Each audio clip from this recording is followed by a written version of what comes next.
Hi, everybody. Good afternoon, right? All right, good afternoon, everyone. I hope you guys enjoyed a long holiday weekend. It's good to see everyone here. Today I'm joined by John Kirby, who is the National Security Council Coordinator for Strategic Communications. I got to get that right. And he's happy to take a few questions. I know there's been some news out there in his world, so Kirby, why don't you take it away? Thank you, Karine. Just a couple things at the top, everybody. I think you saw this morning that the administration announced important policy changes with respect to anti-personnel landmines. After conducting a comprehensive policy review, the United States is now joining the vast majority of countries around the world in committing to limit the use of anti-personnel landmines. The use of these weapons put more civilians at risk of being injured by unexploded mines, including children, long after the fighting has stopped, and the President believes strongly that we need to curtail their use worldwide. So this new commitment will align U.S. policy outside of the Korean Peninsula with the key requirements of the Ottawa Convention. That's the international treaty that prohibits the use, the stockpiling, the production, and the transfer of these weapons. The United States is the world's single largest financial supporter of steps to mitigate the harmful consequences of landmines and explosive remnants of war all around the world. Since 1993, the United States has provided over $4.2 billion in aid to over 100 countries for conventional weapons destruction programs. And I'm happy to take questions on that a little bit later. The last thing I just want to open up with is, I think you know the President is preparing for his next trip. This will be to Germany for the G7 and then on to Madrid for the NATO summit. He came into office with the express purpose of revitalizing and reinforcing our allies, our alliances, and our partnerships around the world, and that's exactly what he's done with the G7 and with NATO. His leadership and diplomacy elevated these partnerships as central to meeting the biggest challenges of our time and advanced our shared values to define the decades to come. He has been unafraid to use the convening power of the United States, which is still ample, still relevant, still viable. The free world has demonstrated incredible unity and resolve to advance three key objectives that I think you're going to see are essential to this trip. And we're going to get some time a little bit later on in the week to preview the trip with more detail. But I'll just tell you, these are the three overarching objectives the President has. One, reinforcing our unwavering support of a democratic, sovereign, and prosperous Ukraine and holding Russia accountable for its war of aggression. Two, managing the disruptions in the global economy, including energy and food prices that are caused by this war of aggression that are impacting families all over the world, including here at home. And three, charting an affirmative vision for the world in which democracies can deliver and that we are confident will win over autocratic and corrupt visions. Again, we'll have more to share later in the week, including a background call I think we're going to be doing here in the next day or so, and you guys will all get an invitation to that. So with that, we'll take some questions. Thanks, John. What can you tell us about this second American who appears to have died in combat in Ukraine? Don't know a whole lot, but I think you saw the State Department has confirmed that another American citizen has been killed in the fighting in Ukraine, and I'd point you to State for more details on that. Obviously, at the outset, our hearts go out to the family, which are clearly enduring an incredible grief here. Again, we want to stress that this is not the place or the time for Americans to go to Ukraine. It is a war. And if you want to help the people of Ukraine, there's a whole lot of other better options to do that than going and putting yourself in harm's way in the middle of that war. The President said yesterday that he speaks to Vladimir Zelensky 3 or 4 times a week. Is that accurate, or is that a bit of hyperbole? We only get a readout of their conversations once every couple of weeks. He speaks to Mr. Zelensky on a routine, regular basis. And I couldn't sit here and give you the exact count. This is the beginning of week 3 for me here. But he speaks to the President Zelensky on a very routine, regular basis. And I would add, it's not just the President. The Department of Defense, the Department of State, the Secretary of State, Secretary of Defense speak with their counterparts, again, on a routine, regular basis. The Chairman of the Joint Chiefs, try this again using syllables. The Chairman of the Joint Chiefs of Staff talks to his counterpart regularly, too. And there's an awful lot, and I would go so far as to say almost daily, conversation with the Ukrainians at lower staff levels at both DOD and the Department of State. April? Hi, John. Hey, April. Two questions. Going back to Ukraine, could you talk about the implications of the grains issue that's heightening in Ukraine as the president of Ukraine talked to the AU about it, the African Union about it, and also the repercussions of what happened in Texas on a national security front when it comes to basically calling President Biden the acting president? So I'm going to come back to you on the second one because I'm not completely sure I understand the question. But on the first one, let me just do the grain one first. We've talked about this before. President Putin is, no kidding, weaponizing food.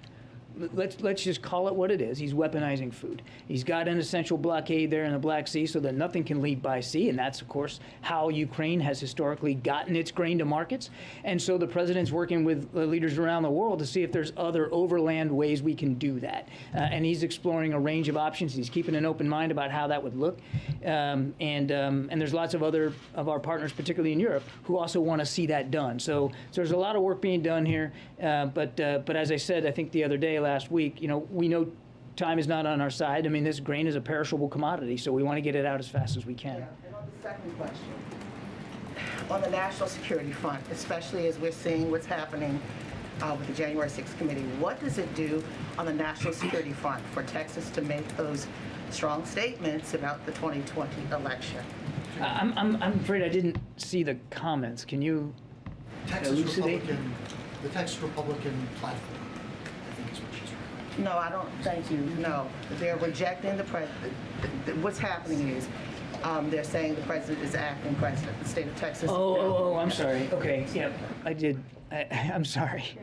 I Look, can take that one too. It's okay. But it's on the national security Oh, front. there's, okay, cool. Yeah, okay, thanks.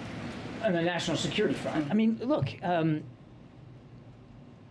the president is the democratically elected commander-in-chief of this country. And the men and women who serve in uniform understand that. And with the exception of what looks like a small number of Texas legislatures, the American people recognize that. He has the authority, he has the power, he has the responsibility to defend this country. And the things that we're talking about today, whether it's landmine use or grain shipments or assisting Ukraine, is all about our national security. And the president is charged with preserving and maintaining that national security. And it, again, with the exception of a small number of folks there in Texas, the American people recognize that and understand that.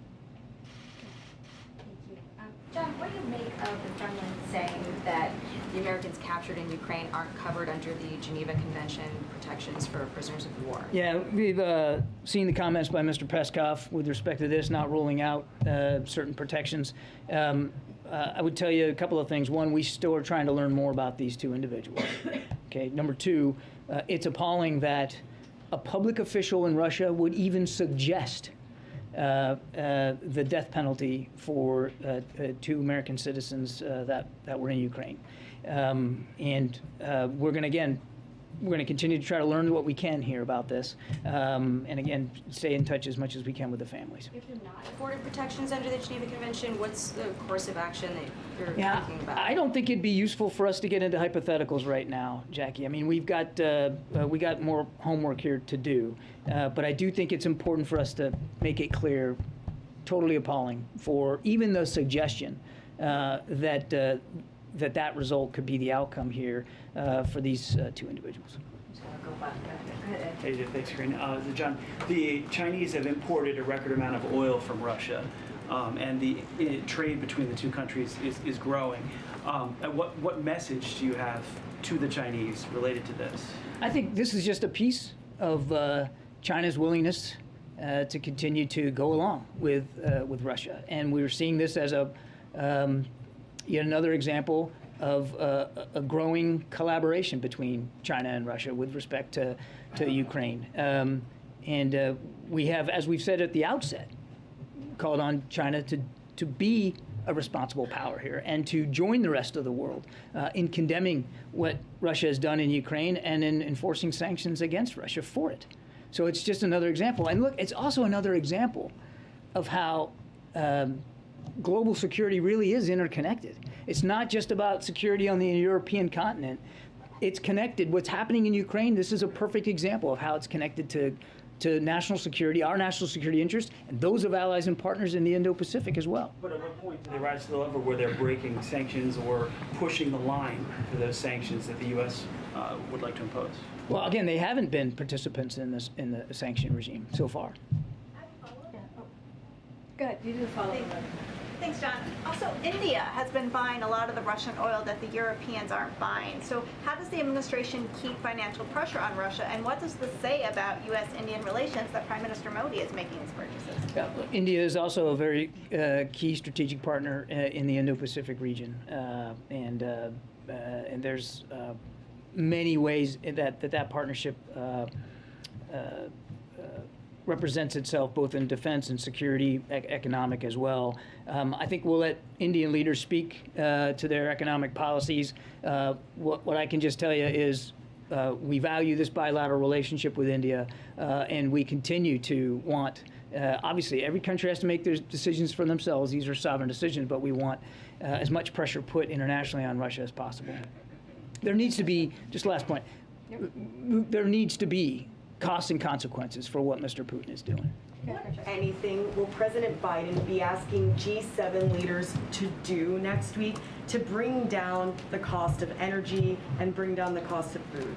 I'm not going to get ahead of the agenda too much today. We'll have more to talk about the trip in the next day or so with more specifics. So I'm not really prepared today to go into too much detail. But as I said in my opening comments, one of the objectives that the president has here for the G7 is to talk to international leaders inside the G7 about supply chain issues, food and fuel supply around the world, and try to minimize the pressures that it has put populations all over the world. But we'll have more a little bit later. Is there anything that you think that they can do working in coordination to prevent a global recession? I think leadership matters a lot here. Multilateral leadership matters a lot because this isn't just affecting the United States, it's affecting the whole world. And I know the president's looking forward to having discussions with world leaders about what together they can do, whether it's increased production or less, more capacity for refining, less dependence. And this is one of the reasons, the president is so committed to clean energy here in this country. That's one way of making us energy independent too. So advancing, it's also good for the climate. So there's an awful lot of cross-cutting objectives here. All right, just two more. Follow-up. Do you believe, John, the Peskov comments, obviously in coordination with Vladimir Putin, do you believe they're about more than the discrete facts involving these Americans, but a signal, a larger sort of tactical signal to the American president, to the government, about ways they can use American citizens as a part of this conflict? I gave up a long time ago trying to get inside Mr. Peskov's head, certainly Mr. Putin's. It's hard to know with great accuracy the answer to your question. But either way, it's equally alarming. Whether they actually mean what they're saying here and that this could be an outcome, that they could levy a death penalty against 2 Americans that were fighting in Ukraine, or that they just feel it's a responsible thing for a major power to do, to talk about doing this as a way of signaling the President of the United States and the American people. Either one of them is equally alarming, and that's why, again, we find it appalling. Yeah, go ahead. Thank you. John, why the United States is trying to block the African countries to work with Russia? There is a discussion going on right now at the Senate that the United States is trying to force basically the African countries not to work with Russia. I don't know if you're aware, Russia have relation with many African countries, and Angola is one of them, and many other countries. But right now, it looks like there is a discussion going on at the Senate that the United States is trying to make African countries not to work with Russia. In the beginning, President Biden said that he will work with all nations, Europe, Asia, and even African countries diplomatically. Why don't let the African countries decide who to work with instead of just impose them not to work with, for example, Russia? Yeah, I can't speak for the discussions that are going on in the Senate about this, but you kind of answered the question yourself when you went back to what the president has long said about his foreign policy objectives and goals. Look, he respects and understands that sovereign nations make sovereign decisions. Sovereign nations get to decide who they're going to associate with or who they're not going to associate with. He understands that. He also understands, and I think has been very clear with leaders around the world, that there needs to be consequences for what Mr. Putin is doing in Ukraine. There needs to be costs. He needs to be held accountable for this unprovoked war of aggression. And so it's difficult for him to look at countries around the world who might be willing not to impose those consequences, who might be looking for ways to reward Mr. Putin for what he's doing in Ukraine. So it's a principled. Forcing countries not to work with Russia. This isn't about, ma'am. Them decide. No, ma'am. This is not about forcing. And again, I can't speak to the language you're talking about from the Senate. This isn't about forcing anybody. It's about standing up for a principle. The principle here is the principle of sovereignty. So it cuts both ways. You know, obviously sovereign nations need to be able to make their own decisions. The president understands that. That's why, you know, when we were talking about whether Ukraine would or wouldn't join NATO, it's not up to Mr. Putin to get a veto on that. Sovereign nations have to make that decision, and so does the NATO alliance. He understands the sovereign decisions that nations in Africa have to make. But he also believes and stands strongly on the principle that Mr. Putin needs to suffer consequences for this war of aggression, consequences around the world as well. And so he doesn't believe that it's in the interests of what's going on in Ukraine or European security, for that matter, for Mr. Putin to be able to get off scot-free here. And when the president will travel to Africa, John, he traveled to Europe, Asia, but not Africa. When? I don't have a trip announcement to make today. Mr. Kerr, is the president tracking the situation in Ethiopia? Yes, he is. And also on the billions of dollars that have flown to Ukraine, how much of that money has gone to gun manufacturers in the U.S.? How much money has gone to? $40 billion. Are you talking about the money? Ukraine, the money that we are approved to Ukraine. How much of that money has gone to gun manufacturers here in the U.S.? Okay, if you mean defense contractors, we can give you that, and we can have somebody get you the amount of contracts that are going to be or are being let under the Ukraine Security Assistance Initiative. This is for defense articles, weapons and systems that Ukraine needs. If you're asking me how many are going, you mean like firearm manufacturers here in the United States? Yes. How much of them, all the money that has gone to Ukraine, how much of that money actually goes to Ukraine? To the degree that we supply small arms and ammunition, right, to Ukraine, we can get you that figure. I don't have it handy, but that's small arms and ammunition, combat arms that they're using in the field. And, you know, we get caught up a lot talking about HIMARS, right? Long-range rocket systems and artillery systems and tanks and all that. All those big-ticket items that the Ukrainians say they need, and it's true they do. But what they'll also tell you is that the bullets and the small arms are making a big difference every single day, because the fighting in the Donbass is close combat. A lot of long-range fires, lots of artillery, no question. But it's a lot of small arms combat too. So we forget about that. It's an important set of defense articles and systems that we've been sending to Ukraine, and we're going to continue to do it for as long as we can. But as for the exact figures, I have to get that for you. Biden's response to Israel that has been threatened by Russia. Thank you. All right, thanks. We don't have a lot of time, guys, because we have to leave at 1:45, I believe, for the president's local travel. Okay, so I have something really quick at the top, and then I'll take a question. So today, President Biden and First Lady are visiting a local COVID-19 vaccination clinic hosted by the DC Health to highlight the recent authorization and recommendation of COVID-19 vaccines for children under the age of 5. This weekend, the CDC formally recommended use of the COVID-19 vaccine for this age group following the FDA's authorization on June 17th. Marking a key milestone that ensures for the first time since the pandemic began that nearly every American can access protections from life-saving COVID-19 vaccines, including our youngest Americans aged 6 months and up. Following the visit, the president will deliver remarks at the White House on COVID-19 vaccines for children under 5 and the historic progress the country has made in fighting COVID-19 with safe, effective vaccines available virtually to all Americans. Go ahead, Josh. Thanks, Karine. Two subject areas, since I know we're going fast by 1:40. What data is President Biden looking at for the gas tax holiday, and is he expecting congressional support in state-level action? Well, to take your second question first. As you know, the president said he's going to make a decision about this by the end of this week. The way we see it is there would be congressional action. Congress would need to take action. To your first question, the president's looking at an array of options to figure out how he's going to help give relief to the American public, especially as they are looking at gas prices at the pump. This is a #1 priority for the president. He's looking at an array of options. We don't have anything specific for you to share with you at this time. And then secondly, real fast, what is President Biden's reaction to Texas authorities saying the police response to Uvalde was an abject failure and that the gunman, in theory, could have been stopped within 3 minutes? You know, this is something that the president has talked about this very deeply. It is very the actions that we have seen and the reports that we have seen is deeply concerning. The president has said that. As you know, DOJ is doing a review. We're going to leave it to their findings and their review before we'll say anything more. But it is deeply disturbing to hear the reports on what happened on the ground on that day. Okay.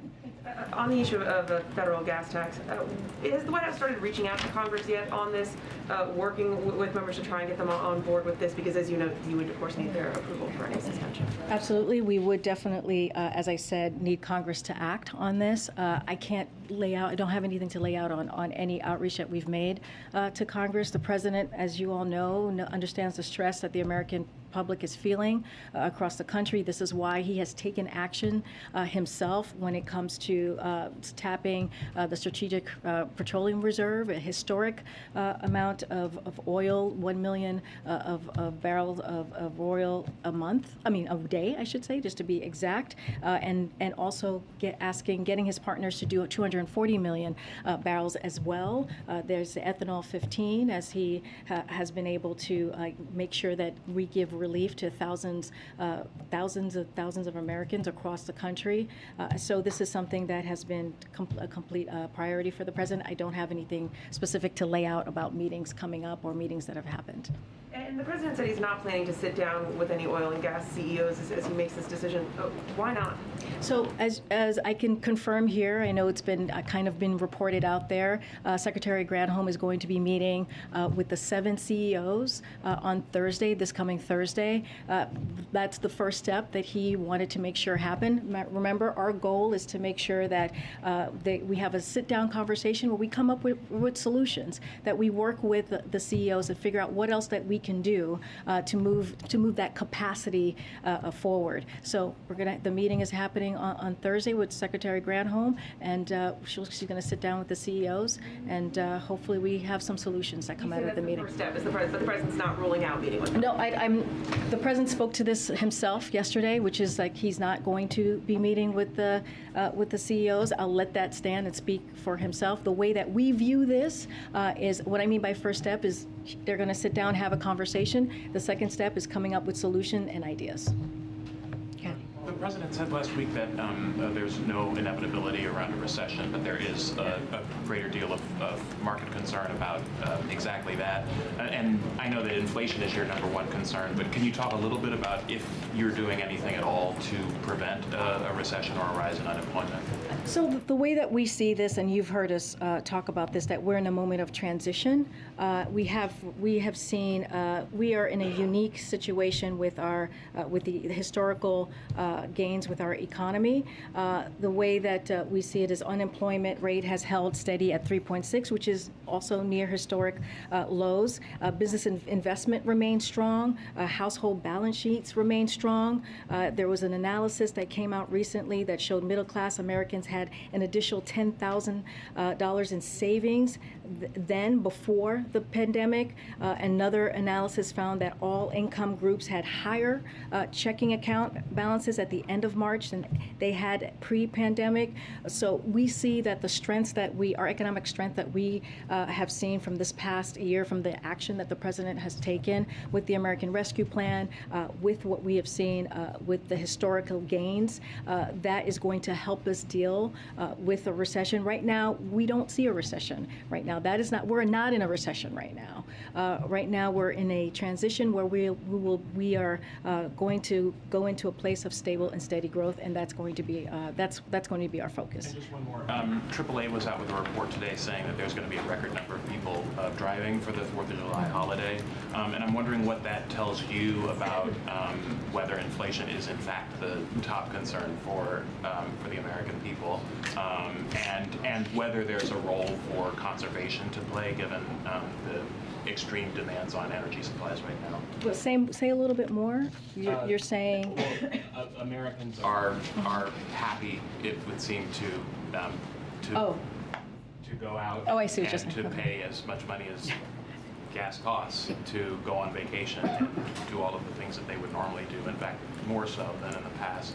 So what do you think about that? And do you think it's appropriate given the constraints on energy supplies globally? I mean, look, Americans are going to do what they feel is right for themselves and for their family. That's not something for us to make a judgment on.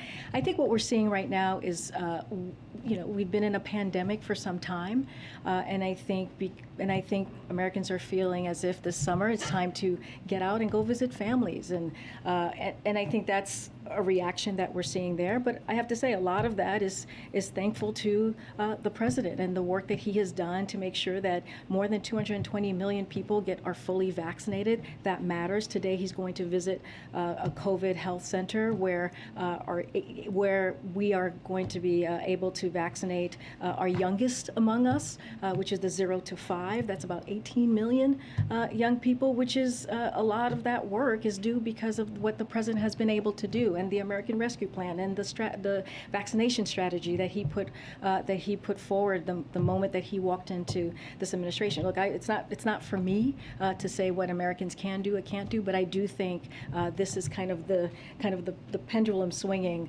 as we are more people are vaccinated and more folks are feeling more comfortable and more safe to get out there. Okay. And I'll go to the back in a second. Go ahead. Thanks, Karine. What kind of visibility does the administration have into the, quote, logistical error that prevented Brittany Griner, who's being held in Russia, from speaking by phone with her wife? And how is a mistake like that acceptable given kind of the stakes at this moment? So this was an unfortunate mistake. And the Department of State is working to rectify this as quickly as possible. From what I understand, there is a phone interview has been scheduled. I'm not going to speak to when. That is up to Brittany Griner's partner to decide, her wife, to decide if they want to make that public. Anything else, I would defer you to the State Department. And does Brittany Griner's wife talked about meeting with the president, or her desire to meet with the president? Is that something that's on the table or an option at this point? I don't have anything to share about, we don't have anything to share about a potential phone conversation or meeting. What I can say is that the State Department has been in regular touch with Mrs. Griner. She's also spoken to Secretary Blinken, which we have mentioned before. This is certainly any American that is held abroad is a priority for this president. We've spoken to that, and we will do everything that we can to bring them home. I'm going to go to the Roe v. Wade. Hold on a second. I'm trying to go to somebody. I haven't gone yet. Go ahead. Thanks, Karine. So in these deliberations about the gas tax, does the president have concerns about, what are his concerns about endorsing such an idea? Endorsing gas tax? Congressional action on a gas tax holiday. Are there concerns that he has about doing that? I mean, the president has been very clear in making sure that he does everything that he can to alleviate the pain that American families are feeling when it comes to gas prices. He said all options are on the table. He has not. He said himself, just to reiterate what he said yesterday, he has not made a decision on this. He'll have something more by the end of the week. But this is about making sure that we deliver for the American people as it relates to gases, as it relates to increase in cost. cost. And so, we have said this from day one, all options are on the table. What are the drawbacks that he sees? And does he think an endorsement could help Republicans get on board if it requires What I'm saying is I'm not going to get ahead of the president right now. We have not laid out this decision. Once we have, I'm happy to have that conversation right here or in my office, however you wish. But right now, all options are on the table. He's going to do everything that he can to make sure he relieves some pain and some pressure that the Americans are feeling at the pump. Question about Jean-Pierre, please. Go ahead. Does the president have any thoughts on the Colombian elections this weekend, and does he have any plans to speak to the president-elect? I don't have any calls to read out to you at this time. The United States congratulates the people of Colombia on a free and fair election. The president looks forward to working with President-elect Petro and to advance the U.S.-Colombia relationship and tackle key issues together, including climate change, building more fair and resilient economies, security, and more. I don't have a call to read out at this point or to announce at this point. When it comes to the federal gas tax, former President Obama has called it a gimmick back when it was being considered during his administration. A number of Republican and Democratic congressional leaders over the years have said the same thing. It saves people a couple of dollars when they fill up, but it decimates the highway trust fund. Why is it suddenly on the table for this president when it seemed like it was an idea that the White House had sort of set to the side for months? Well, the president has always said all options are on the table. This is one of those options. He was asked a question yesterday and he answered it. I don't want to get ahead of the president. We don't have anything to announce at this time. Once we do, we will, and be happy to answer all the questions around that decision once and if he makes that decision. But again, he has said, he has been very clear, he wants to make sure that he is, dealing with what the Americans are facing at the pump, which is high prices due to inflation, due to part of it is the pandemic, part of it is Putin's war on Ukraine and the Putin's tax hike. So he wants to do everything that he can to make sure that we are answering those calls of trying to lower the cost. Thanks. Yeah. Okay, that's it. Okay. Well, thank you guys. How about? Well, I actually have to go with him today, so I can't stay. But I'll take one more question. I'll take a question. Phil, I know you had you had a question. No? Oh, you're passing. You're passing. Okay. Okay, go ahead. Go ahead. Thank you so much. Can you confirm that the White House intends to issue a rule on reducing nicotine levels in cigarettes? And if so, can you give us some details about that? I'm not going to comment on any leak information. I have no final decision to preview at this time. But what I can say is one of the president's key unity agenda item is ending cancer as we know it, including by reigniting the Cancer Moonshot Initiative. Already have been steps from the FDA to address the impact other tobacco products like methanol and flavored cigars have on the American people, as I've mentioned here before. And I will take this opportunity to remind everyone that what the Office of Management and Budget regulatory agenda is and is not. Agencies place on the regulatory agenda a list of all the proposed and final rules they are currently planning to issue in the months ahead. However, no policy decision has been made at this time, and I don't have anything else to preview for you at this time. Okay, we'll see you guys tomorrow.